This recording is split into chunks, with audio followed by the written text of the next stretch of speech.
Hello, my name is Solera. Hi, I'm a spiritual channel and I help people create abundance in all areas of their life by channeling messages from the guides. I'm also the author of the Life Manual Trilogy, which you can find on Amazon, so please connect with me at soleraforhumanity.com. So today I have a question from one of my members in the Facebook group, and her name is Arlene. She asks, how do I know if I am fulfilling my life's purpose? And that's a very common question that I get from people, so I'm happy to answer that for you. So here we go. Yes, we're here. So we welcome you back to another channeled message from us. So as you go through life, there are going to be many things that you might be interested. Let's say you want to be knitting, you want to be playing the piano, you want to be playing tennis, or maybe interested in studying finance, studying law.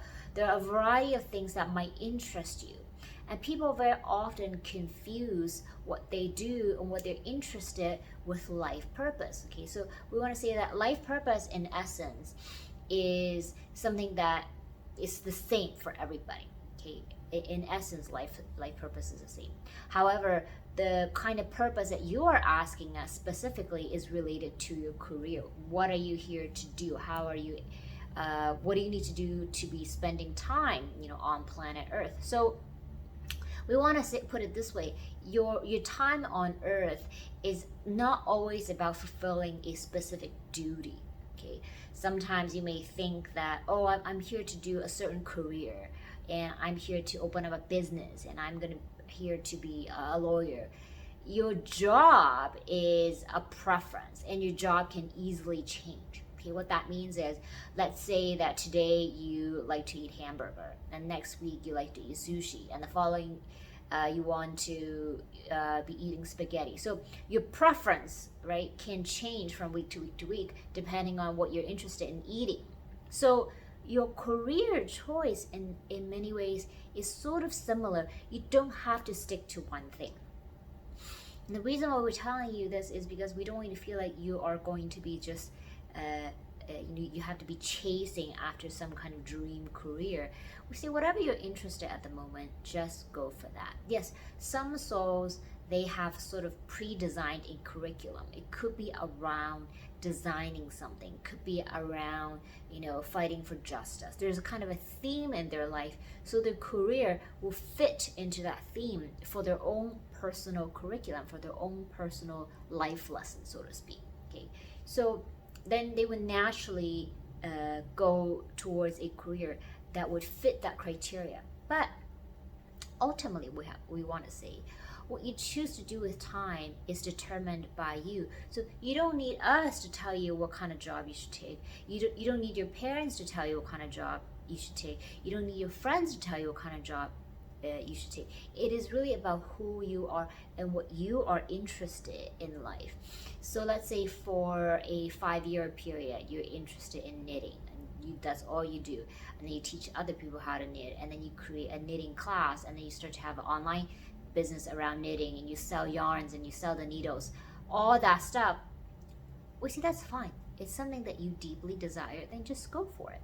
Okay? But let's say at the 5-year mark, you decide that you want to change your mind. You say, you know what, I'm really interested in law, and it seems like I'm kind of old, but I'm just really interested in it because I had a lawsuit and that got me really interested in that area. We say that's fine. Doesn't matter what age you are, as long as you have a desire and you have a will to go towards that direction. We say then just go for it. Okay, don't stall and wait and ask what my life purpose is.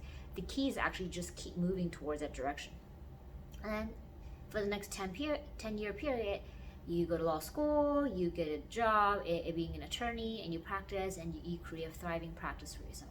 We see that's fine, but it doesn't have to be the end all be all. Maybe after you practice law for a while, you decided that you want to help fund a tech company.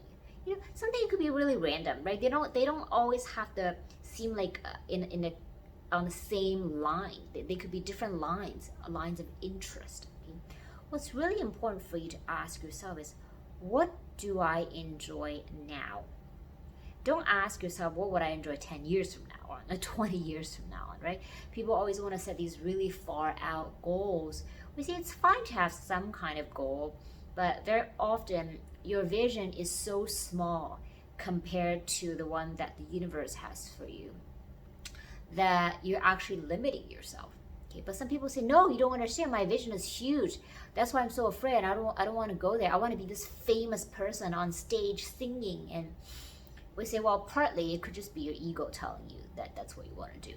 Okay, so then you might ask us, well, then how do I distinguish what my soul wants me to do and what my ego wants me to do? Because we would tell you this: the ego is very, very, very good at creating grand illusions. Okay, grand illusions for who you are right now, who you want to be, and it sets you up on this thing like, oh yeah, I'm gonna be super famous. I'm gonna be the super famous author. I'm gonna be the super famous. We say, let's eliminate fame and money and take those two things out of the equation. Then you ask yourself, would I still enjoy doing what I do? Would I still enjoy doing what I do if I don't have fame and if I don't have money? Now, the funny thing is, when you are less attached to fame and money, the easier fame and money will come to you. It's sort of like dating, right? You don't want to be too needy of a person because it doesn't look good, right?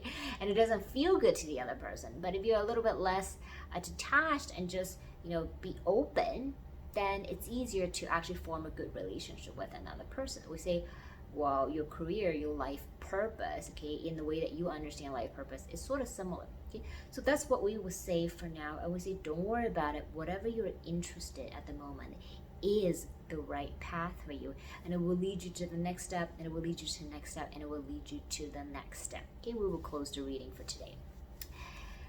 Okay, I am back. So, I've done a whole bunch of different things in my life. Like, I've apprenticed with celebrity private chef when I lived in LA. I worked as a full-time tutor. I also was a dance studio owner. I did ballroom dancing when I was in my 20s.